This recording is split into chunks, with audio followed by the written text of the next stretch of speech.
Hello everyone, here we go again with another D Square Talks or Nerd Rages streaming live here on YouTube.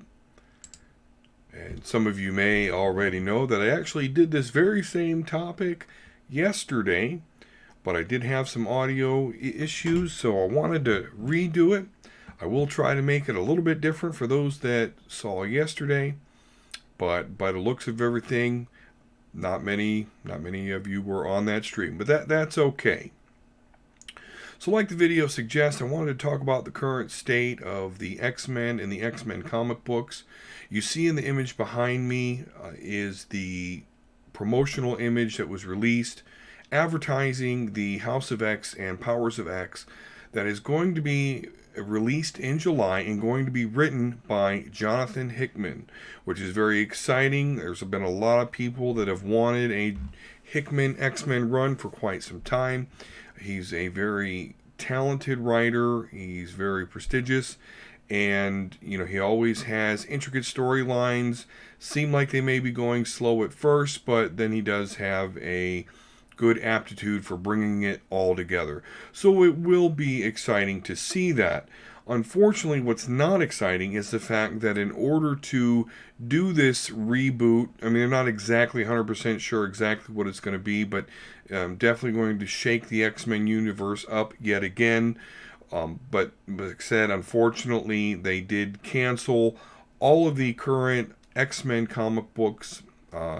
So the Uncanny X-Men series that I've reviewed and currently breaking down on my channel, those will eventually go away.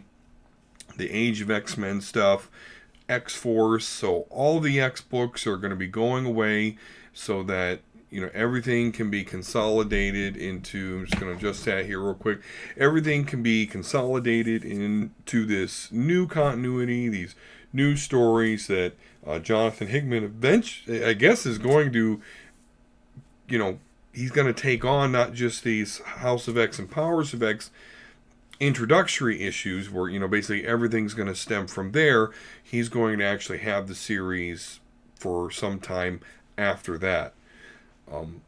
It is somewhat exciting. I have some concerns, and we'll talk about those here in a little bit, particularly about the image that you see behind me.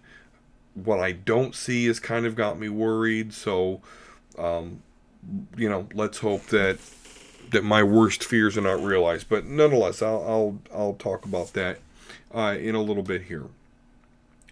So right now, the current state, before this reboot happens, before the House of X and Powers of X happen, basically, the X-Men, as always, have gone through a really, really tough time. It seems like the X-Men are always facing some sort of mutant extinction event. You think back to Genosha when all the Sentinels, destroyed the island of Genosha that had millions of mutants on it. So all at once, a million mutants gone. Then, in the early 2000s, or really late 90s, because it was around for a while, but you had the legacy virus, which targeted mutants. Moira McTaggart and Beast ended up finding a cure for it, but unfortunately, in order for the cure to actually work, somebody had to be injected with the legacy virus, die, and then it would release the antibodies. And of course, Colossus, my guy, was the one that said, hey, I'm going to do this. I'm going to sacrifice myself. His sister died of the legacy virus. And you might be saying, well, wait a minute. A Magic Liliana, she's around. She's actually from a different timeline. It's not actually Colossus' sister from this timeline. But I digress. So they've gone through things like the legacy virus. And then they had M-Day, which is where at the House of M, at the end of the House of M story arc, the Scarlet Witch utters, no more mutants. And boom, all of a sudden, most of the mutants on the Earth were depowered. In fact, only 198 mutants, survived M-Day with their powers. And so for a while there, New Mutants weren't being born until Hope Summers, and that's a whole nother story in itself. But nonetheless, the X-Men, mutants in general, were still devastated by M-Day. And then what happened is, of course, the MCU started getting popular. So in order to really not make another company money, Marvel and therefore Disney, decided that they were basically going to try and really end the X-Men as far as the comics are concerned. Try to shift that focus onto the Inhumans. So for a while there in the comic books there, it was really a dreadful time because, they were really pretty much trying to eliminate the X-Men, which was of course ludicrous because, in the 80s, the 90s, the X-Men are what kept Marvel afloat in more ways than one. They were, of course, basically the most the most common comic books out there, the most popular comic books out there. Sales were sustaining the Marvel company, but not only that, they ended up selling the rights to the X-Men movies to Fox in order to keep Marvel afloat. Marvel almost went into bankruptcy.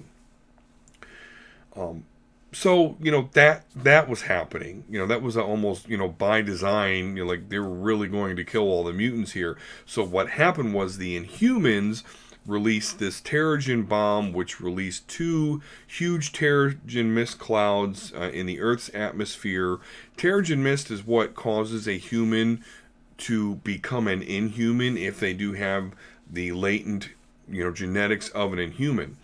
But for a mutant, it was deadly and gave him something called the Mpox, which that is what claimed Cyclops' life. So you can see this string of really, extinction size events happening to the X-Men, making them underdogs, backing them up into a corner. It really is just a never-ending, horrors for the X-Men. Their numbers have gone from millions down to a couple hundred, and now there's even less than that because when they redid the Uncanny X-Men, started at number 1 and did the X-Men Disassembled story arc, of course, which involved Nate Gray, the conclusion of that story arc saw most of the X-Men be transported off into this Age of X-Men reality, and that series is currently going on. In the Uncanny X-Men series, in the main continuity, we see that Cyclops was revived. He joins up with the newly resurrected Wolverine. They're trying to rebuild the X-Men, so they've got this, they do find some mutants that survived the event. The Office of National Emergency had mutants and Sentinels that Cyclops and Wolverine freed, so they were actually able to put an X-Men team together, and they are now trying to tackle a list of mutant problems. So basically groups like the Mutant Liberation Front, the Brotherhood of Evil Mutants, Apocalypse, Sinister, just all these enemies of the X-Men and mutants, they're now trying to deal with. And that's pretty much, where the series is right now. We did deal with, some deaths and a really sad death as far as Wolfsbane concerned. And I do have a video on that, of course, because there was a bit of a controversy there with, how people thought it was, representing the trans community. So, definitely go back on my channel and check out my thoughts on that. So, that's pretty much where they are right now. Cyclops is, with his X-Men team. Last issue, Wolverine did leave the team. So that's an interesting development. But yeah, it's basically Cyclops and a handful of other X-Men really just, trying to set things right. But it really seems like it's a suicide mission at this point. And maybe it is because, hey, again, they've canceled all these series, so the storyline's not going to matter, which is unfortunate because it takes some steam out of that storyline for me. It doesn't seem like there's going to be, consequences to this because it's all going to just, go poof, and then we're going to have, the House of X and the Powers of X here and that universe going forward. So I'm going to go ahead and take myself out of the picture right now and just kind of show you the image that I'm talking about here. Again, this is a promotional image that they released advertising the 2 new X-Men books that will then birth the rest of the new X-Men universe. And, this image has some cool imagery in it, but there's also some things that are missing that have me worried. Now, as most of you may know, especially if you follow this channel or know me in real life, Colossus is my absolute #1 favorite X-Men, favorite superhero.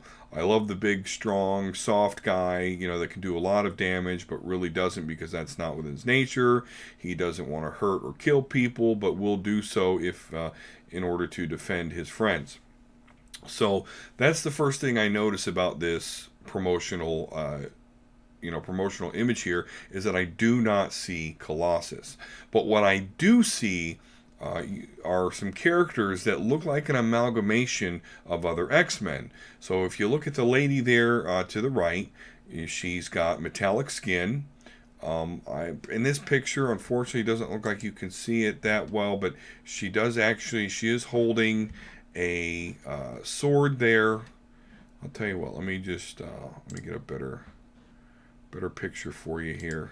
There we go. She's got magic sword. She looks like she has Colossus's skin.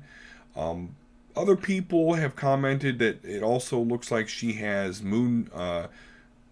Danielle. I can't remember her last name, but Moonstar. That she also looks like she has a bit of Moonstar in her. But yeah, that looks like an amalgamation of at least 2 to 3 characters, most notably Magic and Colossus.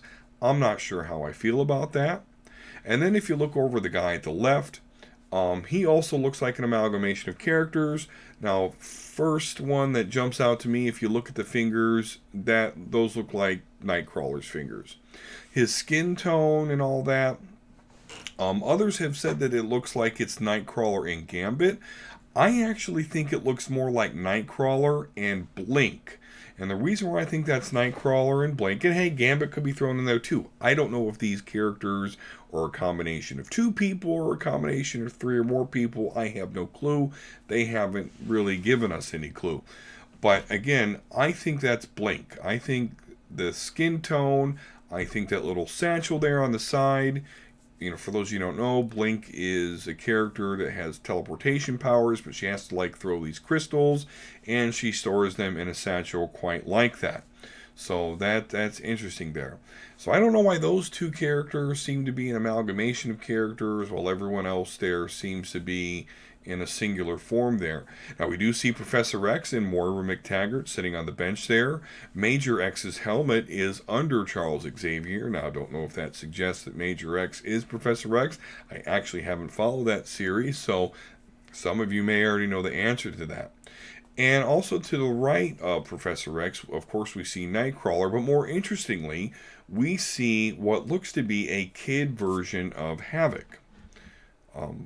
Which is crazy. Kid version of Havoc there. I don't know what's going on there. I'm going to kind of zoom back in here. Okay. We see, looks like a couple versions of Storm. I could be wrong there. You've got the Mohawk Storm on the right of Magneto. And then to the left there, right by the Weapon X version of Wolverine, we have another version of Storm. So, yeah, interesting image here, but, it is missing a couple things. I don't see Colossus. I don't see Magic. I don't see the Juggernaut. So I'm a little bit worried.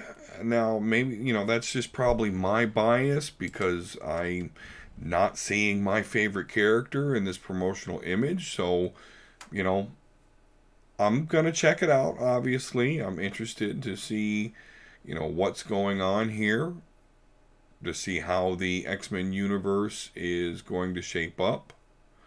I would imagine that this does have something to do with the fact that, now Marvel and Disney do have the rights to the X-Men movies. So, hopefully that means they're going to revitalize them in the comics because, I've enjoyed the X-Men comics, but really, they haven't really been that great.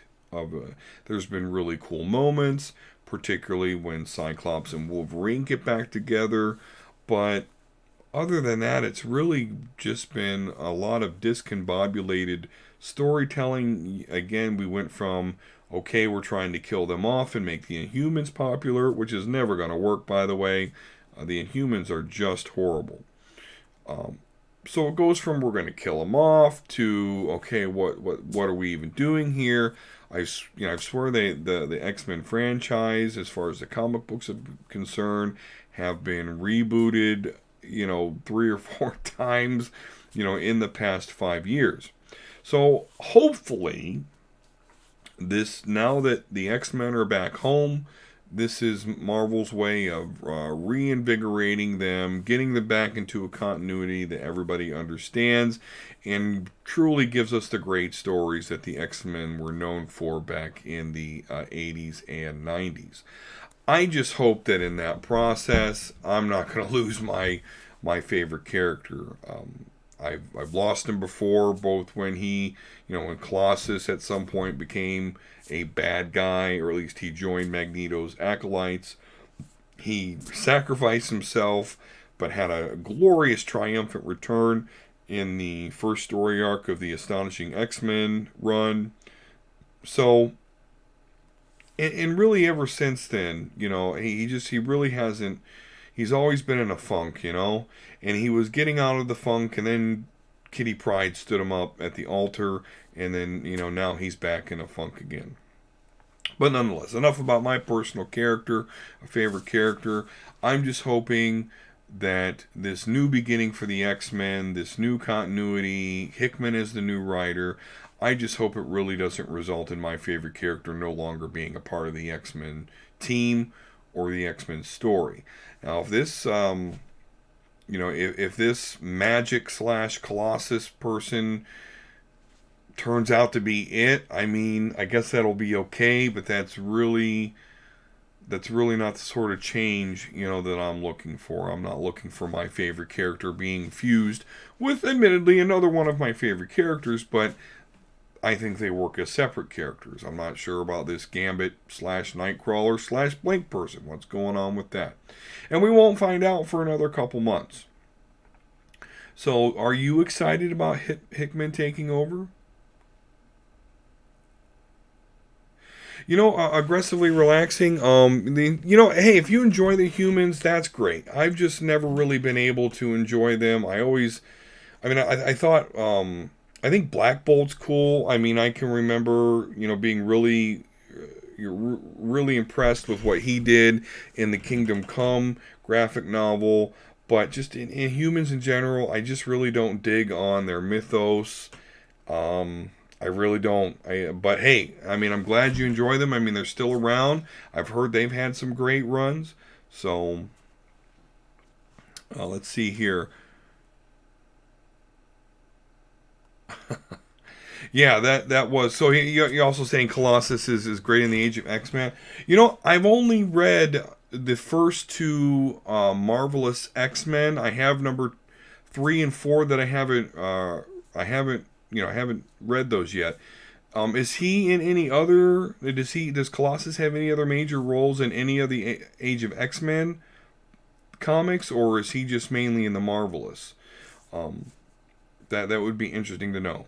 So I definitely do. I'm gonna catch up to that, and it's only a 5-part series. So once I get the 5th part and I read through them all, I definitely am gonna do a breakdown of that. I'm not really interested in the X-Men and the Extremis or whatever. That team that Apocalypse is heading. Just hasn't latched on to me. Ah, okay. The death of the Inhumans. Boy, that's an aggressive swing the other way. They went from trying to replace the X-Men with the Humans, and now they're... And, whoa, now we got storylines called the Death of Inhumans. Listen, the Inhumans have a place in the Marvel mythos, so... I'm just, I guess, still stung by the fact that Marvel tried to phase out the X-Men and replace them with the Inhumans. I guess I'll always have a chip on my shoulder because of that. But again, there are some cool Inhuman story out there. Black Bolt is an interesting character. With his power being basically a nuclear weapon anytime he speaks. So glad you enjoy that, but yeah, sorry to hear that the last series was Death of Inhumans. That is bleak. My condolences to you. Although I might be facing the same thing here with the Powers of X and House of X here. We'll see what Hickman does. Are you excited to see? Are you excited to see the writer change? I don't think Rosenberg has done a horrible job, but I think he could have had a little bit more direction in this last Uncanny X-Men run. It started off really cool with Cyclops and Wolverine. They're going to set things right. They're going to find other mutants, and they're going to build the X-Men, and then now it's just kind of Wolverine's quit. Cyclops isn't even the leader because they're a democracy and all that.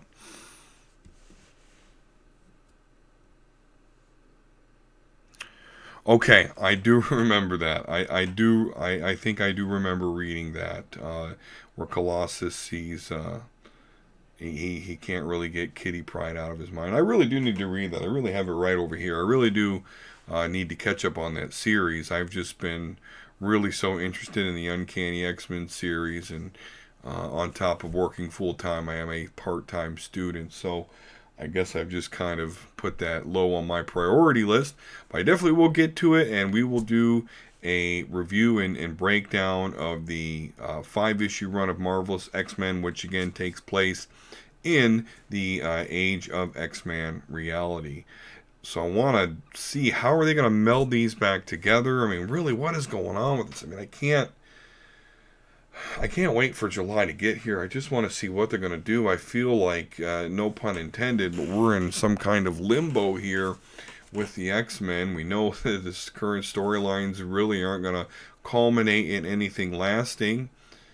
And, I just don't know what I'm going to do here without Colossus. I'm really just a huge fan of Colossus, and I never thought there was any other Colossus fans out there, but now that I've grown a little bit older, when I was growing up, it was all about Wolverine, and, Colossus wasn't even featured in the Fox Kids X-Men cartoon. I mean, he was in a couple of episodes, but definitely could have used him on the team there. I would have really enjoyed that. Yeah, no, I was so excited. I was so excited for that Uncanny X-Men number 11 when Cyclops and Wolverine started working together. I love the way they came together with Cyclops getting jumped by the Reavers, and then Wolverine comes in to save the day. And then once the fighting's done, then they don't even say that much to each other. It's just like, Logan, Slim, all right, let's get to work. I mean, it was so cool. It really was. And I was glad to see that the schism was over. I mean, Wolverine and Cyclops have never been best buds, but they've always had an interesting dynamic on the team. But yeah, they had a falling out because Wolverine, although he was, all for saving the world and getting the X-Men back together again, Cyclops started talking about legacy and history, and Wolverine, he just ain't interested. He's interested in saving the world, but he's not interested in increasing the X-Men's PR. So, yep, he did ditch out. In fact, the last couple of issues, man, we've lost a lot of X-Men. We lost Wolfsbane, we lost Wolverine, we lost Chamber. I mean, and then we lost Mirage. She quit. It's just crazy. Yeah, the fact that he got shot in the face, basically Cyclops got shot right in the eye, and good thing Dark Beast, I guess, was able to save his head and save his life. But yeah, now Cyclops really only has one eye. So that's pretty funny. Of course, there was a funny comment about that in one of the recent issues about how he's literally becoming a Cyclops. But yeah, Yeah, Cyclops only has one eye. Which, I mean, hey, that's how he was in the Age of Apocalypse, and I don't know if having two eyes necessarily is, an advantage with his powers, if it gives him any more power to his optic blast, but to think that Cyclops now really does just have one eye is a little bit of irony there. It certainly is. All right. So, other than that, that's the current state of the X-Men. All of them have been canceled. Cyclops and Wolverine trying to get the band back together again, or at least all the surviving, X-Men members that are still in this reality and not in the Age of X-Men reality.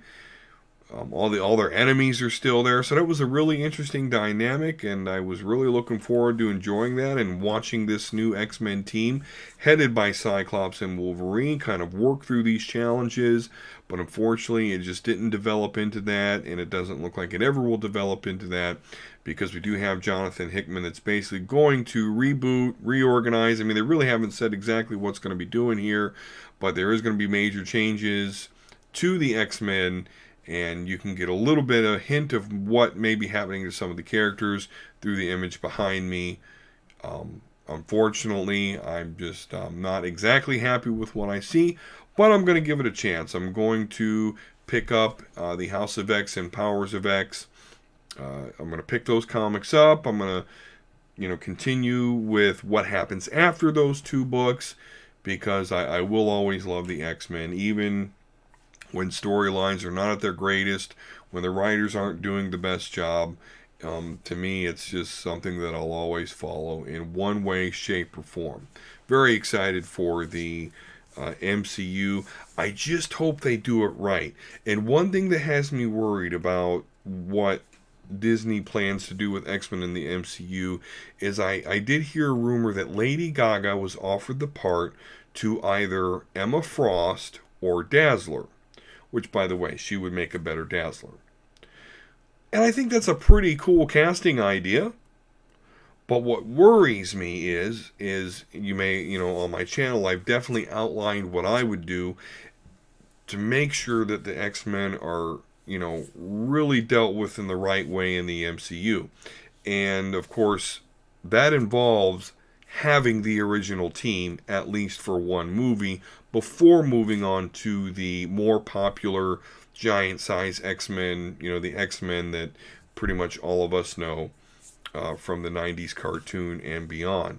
So I'm a little worried that I'm hearing about someone being offered a part for Emma Frost or Dazzler, because that does suggest that they're going to skip that era of the X-Men comic books. And while I understand that back in the 1960s, the popularity for those characters waned, so that's why they came up with the new Uncanny X-Men, giant size X-Men team. So I get that, but I think you at least got to pay homage. That way you can develop Cyclops, you can develop Jean Grey, you can develop Professor X and Magneto. I think you can kind of leave Beast, Iceman, and Angel. I think you can kind of leave them on the back burner and really just focus on Jean and Cyclops, Professor X and Magneto. And then that way we'll go into the giant size X-Men movie with some backstory about some of the characters. They'll be established, and then we can enjoy establishing more characters. I'd love to see solo movies, actually. Certainly there can be a solo Wolverine movie, but, don't just start with that, Slowly introduce Wolverine. I know he's popular, but, out of all the complaints I have about the Fox X-Men franchise, one of the major ones is these aren't X-Men movies, these are Wolverine movies. And I am talking about the actual X-Men team movies, not to mention the 3 movies that Wolverine has to himself. So I'm a little bit worried about that, because I really would like to see them start with the original 5 X-Men in the first movie. I really want to see them be able to trickle in these characters like they did with the Avengers. But again, casting rumors, are suggesting that they are going beyond that original 5. As well as, I do know, or I've heard, that Disney is not going to have another 10-year continuous storyline like they did with the Avengers. They're now going to morph into these mini sagas, trilogies and whatnot. They're no longer going to have this, this 22 movie story arc, which I think is smart, because I don't know if you're always going to be able to pull that off. So now that you've established this universe, it's going to be much easier for the MCU to go ahead and do these shorter story arcs that don't involve so much, so much planning and so much continuity. Alright, guys, well, I guess I'm going to go ahead and end it right there. That is the current state of the X-Men, and in July, we'll all get to see how things are going to unfold with Jonathan Hickman starts to write his books, and when he takes over the X-Men. So I am cautiously optimistic, but I am a little bit worried because of some things that I do not see in this image. I'll definitely be breaking down those stories, so stay tuned here to my channel. Please like and subscribe. Hit the notification bell to make sure you don't miss any of my uploads, and you can always tweet at me at @DSquare, or I'd love to see some comments. Thank you, Aggressively Relaxing, for hanging out with me today and interacting with me. I always enjoy interacting with those on my live streams, and that's why I do it. It is a major, major source of joy.